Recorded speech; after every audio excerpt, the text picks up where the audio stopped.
Taxi driver की कहानी। हमारे चैनल को सब्सक्राइब जरूर करें। अगर आप चैनल पर नए हो तो चैनल को सब्सक्राइब जरूर करें। सब्सक्राइब के साथ बेल आइकन भी प्रेस करें ताकि आपको वीडियो का नोटिफिकेशन मिल सके। अमर घर से कहीं जा रहा था। वह बहुत ही खुश था क्योंकि एक ऐसी जगह जा रहा था जहां जाकर उसे सुकून मिलता था। तो एक टैक्सी आ रही होती है। वह टैक्सी को रोक लेता है और उसमें सवार होकर अपनी मंजिल की ओर बढ़ता जा रहा होता है। रास्ते में टैक्सी ड्राइवर को बार बार से फोन आई जा रहे होते हैं। वह गाड़ी भी ध्यान से नहीं चला पा रहा होता। ऐसे लगता होता है कि वो ड्राइवर किसी बड़े संकट में है। तो अमर पहले तो उसे कुछ पूछता नहीं है क्योंकि उसे लगता है कि किसी की पर्सनल लाइफ में मैं क्यों दखल देना है। लेकिन जब फोन पे फोन बजता है और उस ड्राइवर की आंखों में आंसू आ गए होते हैं तो अमर एकदम हैरान होकर पूछता है कि क्या हुआ तुम्हें भाई, तुम रो क्यों रहे हो। तो वो उसको कुछ भी बताता नहीं है। वो बोलता है कि बस ऐसे ही एसी की हवा तेज थी, आंखों में आंसू आ गए और कुछ भी नहीं। मगर फोन उसको अब भी आई जा रहे होते हैं। कुछ को वह उठा लेता है, कुछ को वह छोड़ रहा होता है। तो अमर भी बंदड़ा जाता है कि ये कार कहीं मारे ही ना। तो उस टाइम अमर का वाकया सच हो जाता है जब वह गाड़ी को एक स्कूटर में मारता है और वो कुछ जख्मी हो जाते हैं और गाड़ी बाल बाल बच गई होती है। फिर वह उसको अपनी जेब में से पैसे निकाल कर दे देता है और उनका पैसों में ही फैसला 2 मिनट में ही हो जाता है। गाड़ी आगे की ओर वो बढ़ाने ही लगता है तो अमर उसे रोक लेता है और बोलता है तुम्हारा ध्यान तो गाड़ी चलाने में है नहीं, तुम मुझे जहां पर ही उतार दो, मैं अपने आप ही चला जाऊंगा। पर वो अपनी स्पीड गाड़ी चलाई जा रहा होता है। वो अमर की बात सुनता ही नहीं है और कुछ ही देर में अमर की मंजिल के सामने लाकर गाड़ी को खड़ा कर देता है। जहां अमर ने जाना होता है उसने भी वहां ही जाना होता है। जे अमर को तो पता नहीं होता पर उस ड्राइवर को तो पहले से ही पता चल जाता है कि इसने वहां जाना है और पक्का उसी घर में ही जाना होगा।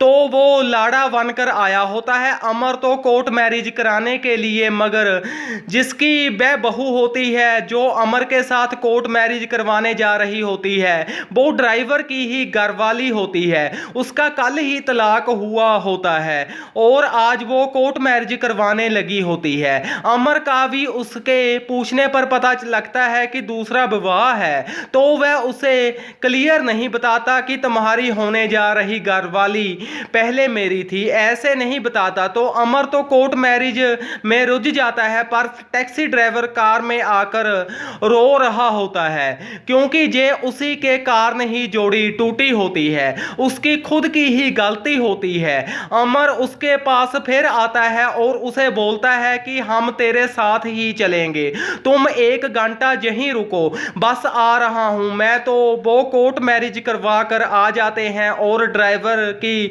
घरवाली अब अमर की हो गई होती है और वह 3 महीनों में बाहर जाने के लिए बस तैयार ही होते हैं। अमर उसको सब बता देता है। जब कार का शीशा उसकी अब अमर की हो चुकी घरवाली खोलती है तो उसकी चुनरी शीशे में आ जाती है। अमर तो बैठा होता है और ड्राइवर आता है और उसकी चुनरी निकाल देता है। तो वह उसको देख लेता है और वह भी उसे पहचान लेती है और वह बोलते कुछ नहीं है। वह गाड़ी को आगे की ओर ले जा रहा होता है। बारिश होने लग जाती है और ड्राइवर के आंसुओं को वह भी जब अमर की हो गई घरवाली भी देख रही होती है तो इतने में ही उसकी आंखों में भी आंसू आ जाते हैं और अमर उसके आंसू देख लेता है और पूछता है कि क्यों रो रही हो।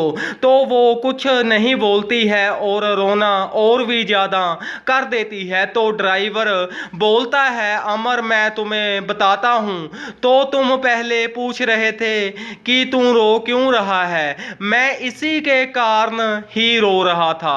आज कोर्ट मैरिज से जे पहले तेरी हो चुकी वाइफ मेरी ही थी, लेकिन अब जे तेरी हो गई है कागजों में, पर असलियत में जे मेरी ही है, मेरी ही रहेगी। तुम देख रहे थे पहले कि मेरे को बार बार फोन क्यों आ रहे थे, वो भी इसी का ही आ रहा था। जे कह रही थी कि मैंने अब तेरे साथ ही रहना है, मेरा दिल नहीं मान रहा किसी और की होने को। तुम चाहे मुझे कूटो या मारो, मैंने तेरे साथ ही रहना है। तो मेरी आंखों में आंसू आ गए थे, क्योंकि मुझको पता चल गया था कि वो मुझसे अब भी कितना प्यार करती है। वो तलाक लेने वाला काम तो हमने जल्दबाजी में ही कर लिया था। अब हम वो पेपर कोर्ट में फिर पेश करेंगे कि हमसे गलती हो गई है, जे मेरे साथ ही रहना चाहती है तो कोर्ट हमको फिर एक कर देगा। तो अमर को भी अपनी पुरानी बीवी की याद सताने लग जाती है, वह भी रोने लग जाता है। और कुछ महीनों बाद टैक्सी ड्राइवर को पता चलता है कि अमर ने भी अपना घर पहले वाली बीवी के साथ ही बसा लिया होता है। तो वह उसके घर अपनी घरवाली को लेकर डिब्बा देकर आते हैं, मुंह मीठा कराते हैं। उनका तो एक बंदे की ही वजह से ही दो दो घर बस जाते हैं, सिर्फ एक टैक्सी ड्राइवर की वजह से ही, उसके रोने से ही। तो अमर भी उसका और ड्राइवर की पत्नी दोनों का शुक्रिया करता है कि आज अगर आप ना होते तो मेरी पहली घरवाली मुझको ना मिलती। तो वह सुखी सुखी रहते हैं। इस कहानी से हमें ये शिक्षा मिलती है कि हमें गलत फहमियाँ की वजह से किसी को छोड़ना नहीं चाहिए। आप सोचो कि इस कहानी में तो टैक्सी ड्राइवर को तो अमर अपने आप ही मिल गया, चाहे आप उसको भगवान ने मिलवा दिया तो ही उसका घर बस गया और साथ में अमर का भी बस गया। तेजी से काम करने की बजाय धीरे धीरे और जल्दबाजी में फैसले ना लें, अपने लिए और अपने चाहने वालों के लिए। धन्यवाद। इस कहानी को ज़्यादा से ज़्यादा शेयर करें। अगर आप चैनल पर पहली बार हो तो चैनल को सब्सक्राइब जरूर करें। सब्सक्राइब के साथ बेल आइकन भी प्रेस करें ताकि आपको वीडियो का हर नोटिफिकेशन मिल सके, और कहानी को शेयर करें।